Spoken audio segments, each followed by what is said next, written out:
It's a new week here on Betting Weekly WTA. I'm your host, Nigel Seeley. Before I introduce you to our WTA handicapper, Tim Dennis, please hit the subscribe button and join us here on Betting Weekly WTA in association with Bet Rivers, your hometown sportsbook. Good afternoon, Tim Dennis. How are you, mate? Hi, Nigel. Yeah, I'm very well. Yeah, how are you? Happy Valentine's Day to you. Well, I mean, the postman's got a bad background here.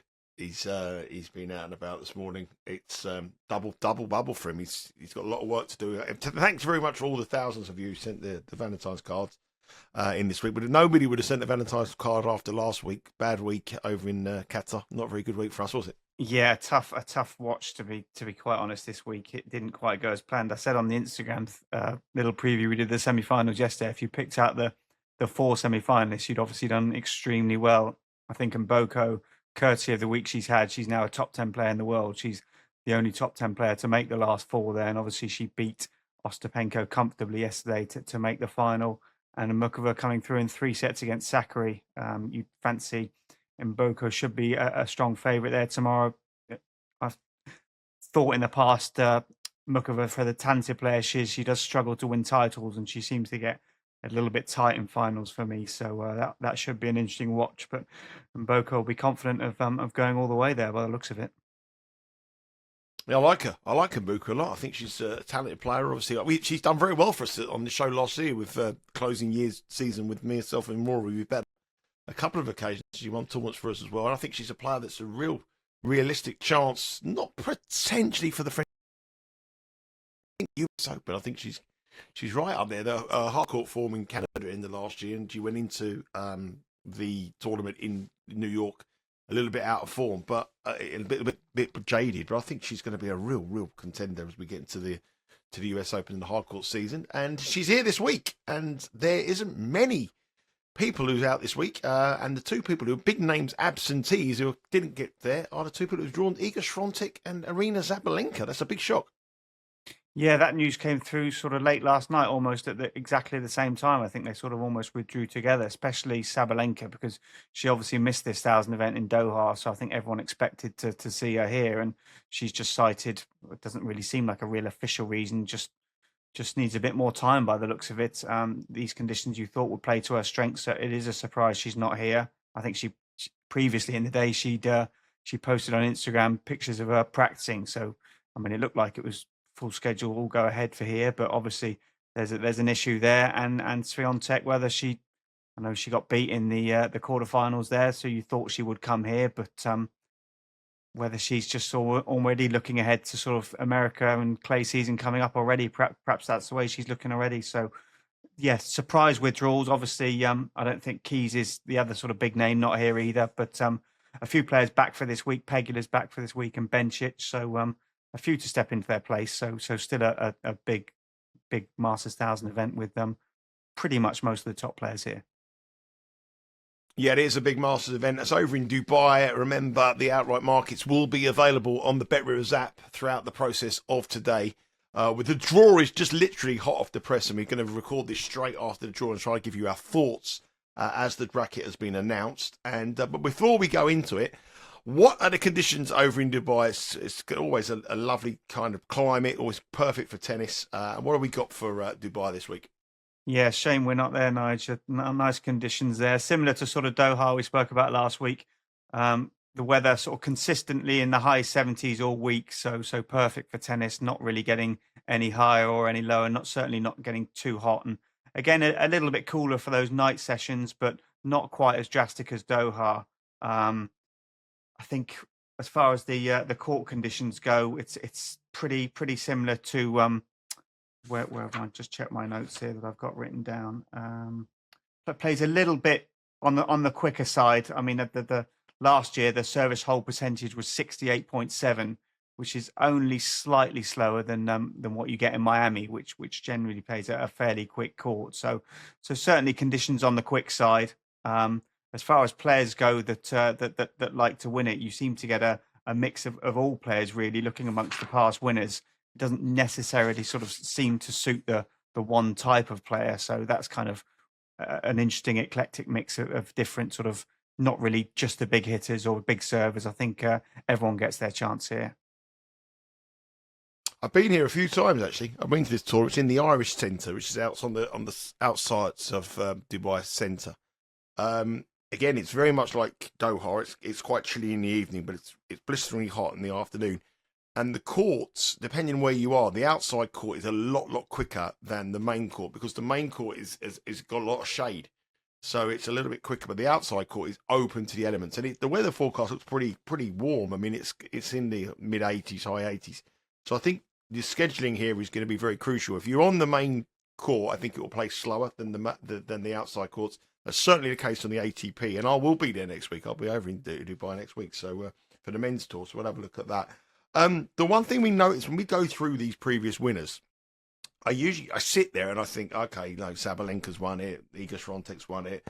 Usually Ash Barty's name pops up. Serena Williams is always there. One thing I did notice about this 1,000 event in Dubai, I know it's been upgraded in recent years, but no Iga Swiatek on the winners roster, no Sabalenka on the winners roster, no Rybakina on the women's roster. Obviously, they're not in it this week, two of them, but it looks a tournament that gives outsiders a real chance here. I mean, Mira Andreeva won it last year, Jasmine Paolini won it the year before, Krejcikova in 2023, Ostapenko in 2022. But look at some of the runners-up. I mean, Kanetskaya in 2024, Clara Towson last year come through to the final as well. Kudermetova in 2020. It's not your kind of usual roll of honour for 1,000 events. Yeah, absolutely. Obviously, we don't have Sabalenka or Swiatek here this year, but none of the current top six in the world have ever won this title. And I think you've got to go back to 2020 as the last number one seed that did win it, which was Simona Halep. And I think since 2018, at least one unseeded player has made the final every year. So, I mean, I think looking back at those names there, Towson would have been one, Kalinskaya, Krejcikova, Kudermetova. So, yeah, you really are being given a chance here to find someone at such a premium event. And unseeded players do have pretty decent records. You've just got to try and pick out the right one. Now let's have a look at the draw. As I said, the draw has just been made. No Iga Swiatek, no Aryna Sabalenka this week. So the number one seed is Elena Rybakina. Let's have a look at the draw. Elena Rybakina is the number one seed. She will be scheduled to play Karolina Muchova, who has still got to play the final in Doha. Remember, the number 1 to number 8 seeds, so the top 8 seeds, all have byes through to round 1. Bencic is the number 9 seed. She'll play Svitolina. I mean, those top 4 seeds pretty dominant. I mean, the rest of the players in Q1 aren't that great.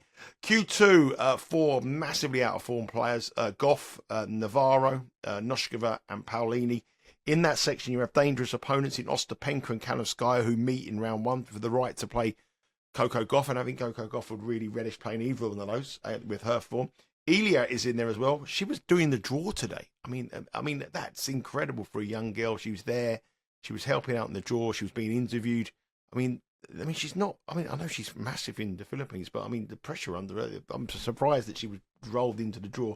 That she makes up your top half of the draw. Your bottom half of the draw is Alexandrova Towson, the last season's defending champ, last season's finalist.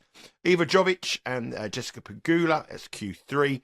And Q4, the bottom quarter, which is without doubt for me the most difficult section of the draw. Mira Andreeva, the defending champion, and Buku could be coming here as the Doha champion. Samsonova and the number 2 seed and the form player of last year, Amanda Anisimova. Before we go into the bracket, before we delve into sort of players to look out for, what are the key trends to find a winner here in Dubai? Yeah, key trends, like I just mentioned a little bit briefly there, none of the current top 6 in the world have ever won this tournament. So that's going to perhaps automatically put you off, perhaps Rybakina, Goff, Pegula maybe, Anisimova perhaps. And the last number 1 seed to win it was, Simona Halep back in 2020. So Rybakina's got that tag now with Swiatek and Sabalenka withdrawing. And then, at least one unseeded player has made the final every year since 2018. So you're certainly going to get a chance to find an unseeded player to go deep there. And whether you think it might be coming in Q2 there, which is stacked full of players out of form, that might be the position it may well come from. Rybakina has obviously played a ton of tennis, perhaps getting to the quarters the other day, losing a 3-set battle to Mboko maybe that might be a blessing in disguise coming here, because she might be a little bit fresher than perhaps Mboko, for example, who's taking part in the final. But yeah, those are sort of the three key main trends. Yep, remember, we haven't got any outright prices as of yet, but this is a draw, just trying to give you a breakdown, trying to work out what we believe the prices will be with Bet Rivers and where we think the best value is on the draw in terms of looking for a bracket, looking for an area where someone can capitalise. And as Tim said there, unseeded players do have a chance, and there are some very, very dangerous opponents around in this draw. In the history of a tournament that doesn't really produce the big favourites, don't do anything, it may be advised to look further down the betting market. Now, this is a draw here. Rabaikina is the number 1 seed. She will be the tournament favourite. We went through the sort of odds, what we think her projected route to the final would be, and we reckon she'll probably be around about the 3-1 mark with Bet Rivers when the market comes out. Would you be betting, or would you be fading Rabaikina at 3-1? Shocked last week by Mbuku. Looked a bit off the pace, didn't she? But the one thing I would say about that match, it was played in it was the slow conditions, so it suited Mbuku slightly. Rabaikina didn't have the power on that serve in those cooler evening conditions in Doha.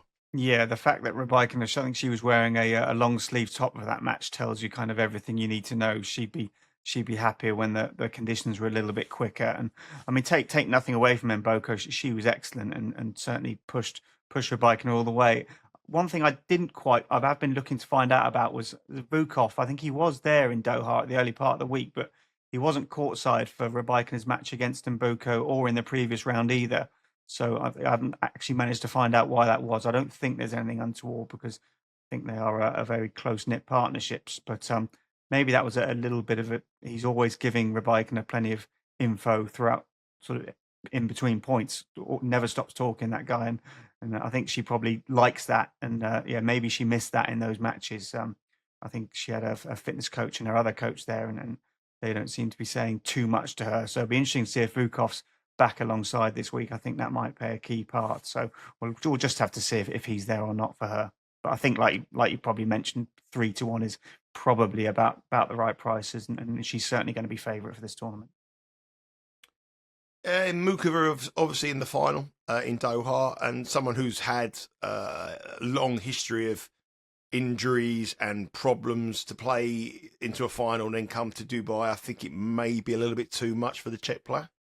Yeah, I'd agree with that. A player who, like I said, has had lots of injury problems. Whether she can back up 2 Masters 1,000 weeks in a row, depending on how she gets on in this final today, she's obviously got to play it, win or lose, and then come here and then meet Rabaikina, fairly early on in the last 16. And then even if she gets through that, she's probably going to be playing a Bencic or a Svitolina in the quarters. So perhaps tough for Mukova to back it up week after week. You would imagine, certainly on what we've seen in her in the past. She has looked good this week.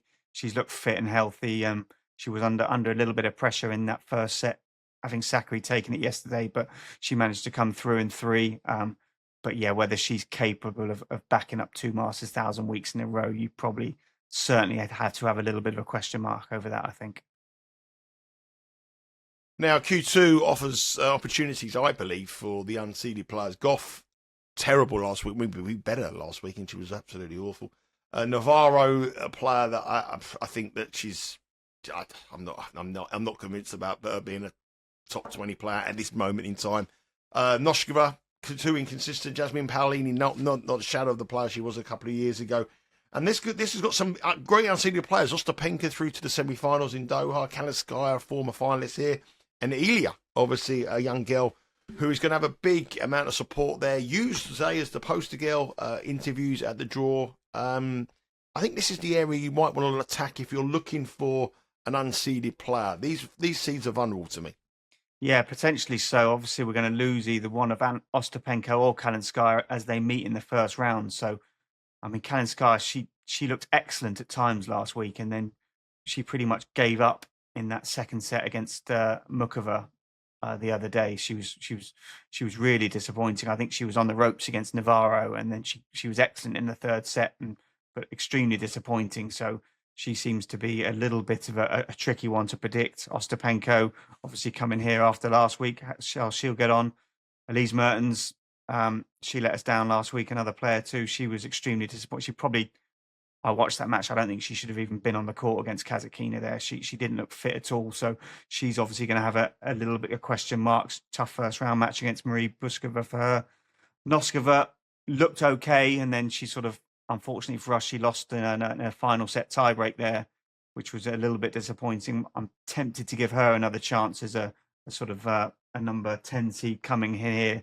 Navarro, I certainly tend to agree with you. She's been extremely disappointing. She looks, I don't think she looks in the best physical shape, to be honest with you. I saw her in that match against Kalinskaya. She took set 2 and looked sort of the head to go and win that match fairly comfortably, and then she looked to just almost get really tired to me. So what kind of condition she's in might be up for debate as well. So, and Paolini, another player not in the best form, beaten by Sakkari last week.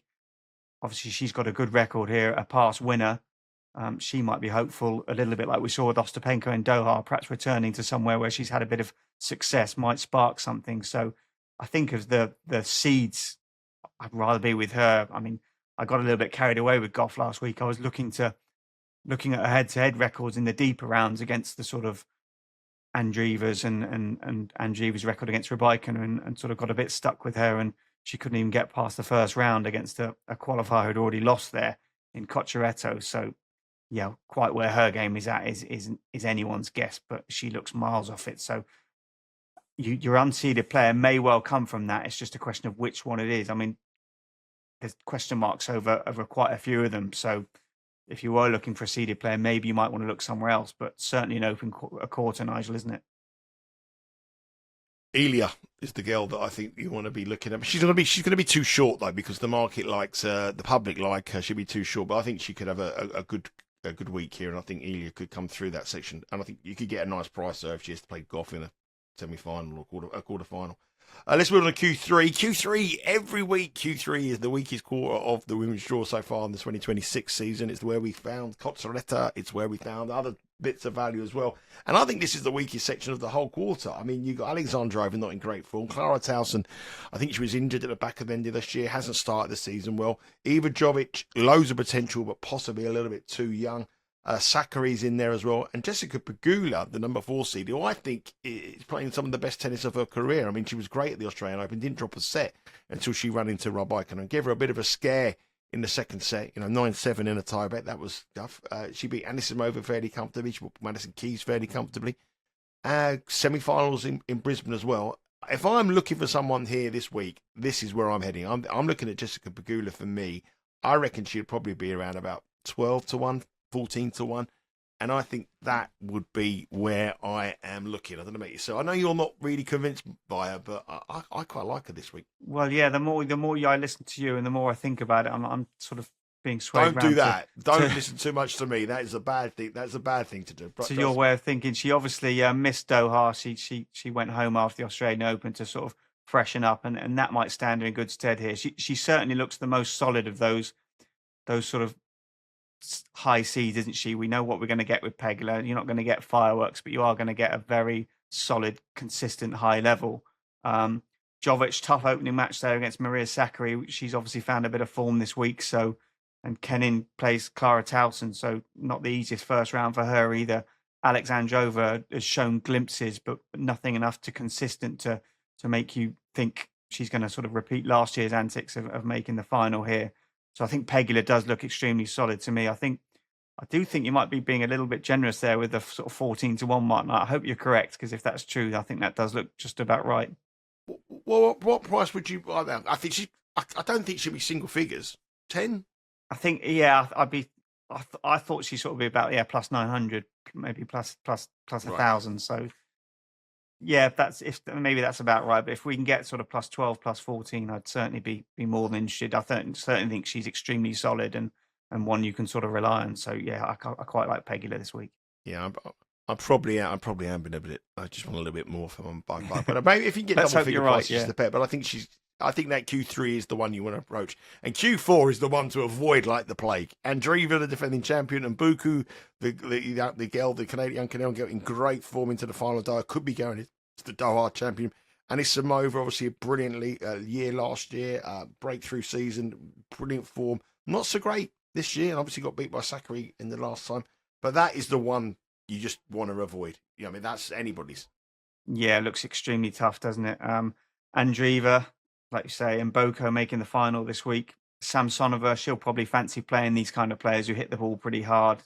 And then Anisimova, yeah, probably the odd little question mark about her now. She was a little bit in trouble against Pliskova on court last week. She had to have an MTO, and she was visibly upset there. And maybe she just, whether it was physical or fatigue, or I'm not quite sure, but she's going to come here with a little bit of a question mark about her, I think, just after that performance, because she sort of was hunched over a couple of times. She looked like she might have been feeling her knee a fraction, but she's been here, she's been practicing already, so that's a good sign as far as she goes. But I mean, that is a real difficult quarter, isn't it? You've also got sort of Mboko. She's going to have a Jacqueline Christian down there in the bottom as well. Diana Yastremska, Barbara Krejcikova, who's made the final here before. I think she may have even won it. Certainly made the final. She's coming back from injury though. I think she withdrew very late last week in Doha. So quite what physical state she's in as well in this early stage of the season, yet to be known. But Q4 definitely the toughest of the quarters, which is proving to be the case. Yeah, I made a mistake there. I said Anisimova got beat by Sakari. It was Pliskova. I knew it was a tour veteran. I couldn't remember which one it was. So where are we going to go? Where are who's the fade and who's the bet? Who's your fade? Who's your fade and who's your bet? I think my fade is probably going to be down at the bottom there in Q4. It's probably going to be Anisimova, I think. I think she's got a little bit of a couple of question marks for her, even though I think conditions should suit. And I think in that section of the draw as well, with coming up early matches against perhaps Krejcikova and Samsonova, and then a quarterfinal against probably Mboko Andreeva, that looks a really difficult section. So she's probably a fade. And I think just in the quarter above, like we've mentioned, the easiest quarter and a very solid player, I think we're going to get with Jess Pegula this week, a player who should certainly give you a run for her money, come here fit and fresh, and always brings a good level. Conditions will suit her as well, Jess Pegula. Let's hope we can get double figure prices. I might be a little bit over optimistic. I'm going to fade the two. I mean, I think the two players who played in the final, Mukova and Buku, are the fades this week. I think it's going to be a lot for them to do back-to-back 1000s. It's very rare it happens. I know Andreeva did well in the deserts before, but I think it's very hard to win back-to-backs. They're not going to be much of a price, but you might get them turned over in the match bets at short prices rather than the outright market. Rabaikina, to me, I think if she plays in the evening, it'll be a very different court speed, so I think she's a fade if she plays in the evenings. But I agree with you. Jessica Pegula is my girl. I want to be with this week. Hopefully we can get some decent prices, but we may have to settle for around about 9-1. The odds will be available on Bet Rivers. Sorry to interrupt, Nigel. Do we think that there's a chance if Mboko does win, she might not play this week? Just with that, she looked fine yesterday. I'm not so sure. I think at 19 years of age, I think it'd be a big. I think if Mukova wins, there's more chance of her putting out. I think Mboko, she just want to play tennis at 19, wouldn't you? Yeah, keep an eye on that. She obviously did have that sort of strapping on her arm. It didn't look to hinder her yesterday. We'll have to see how she goes in the finals today. But yeah, I think it wouldn't be the biggest shock if one of these two players that's in the final today doesn't end up playing in this tournament. So just keep an eye out for that. Yeah, lots of tennis coming away this week. Betting Weekly game bet match tomorrow, myself and Sean, where the men travel to Doha in Qatar. We're previewing that tournament. Myself and Tim will be back on Monday on Betting Weekly WTA, looking at the best bets here in Dubai. And obviously, there is extra content all the time growing on our socials at Because We Win on our Instagram account. All the handicappers are giving exclusive picks there as well. And that's it for this week. So we'll be back to preview some matches with some official plays, some odds with Bet Rivers. And if you do stream any of this, or have a bet on any of these matches, you'll be able to stream the action from Dubai on the Bet Rivers app. Odds will be up a little bit later on. Bet Rivers, if you're watching this, please give us some double figure prices on Pegula. It'd be very, very nice. That's all I want for Valentine's, a little bit of double figures for Pegula. That's it for today. See you all on Monday. Take care.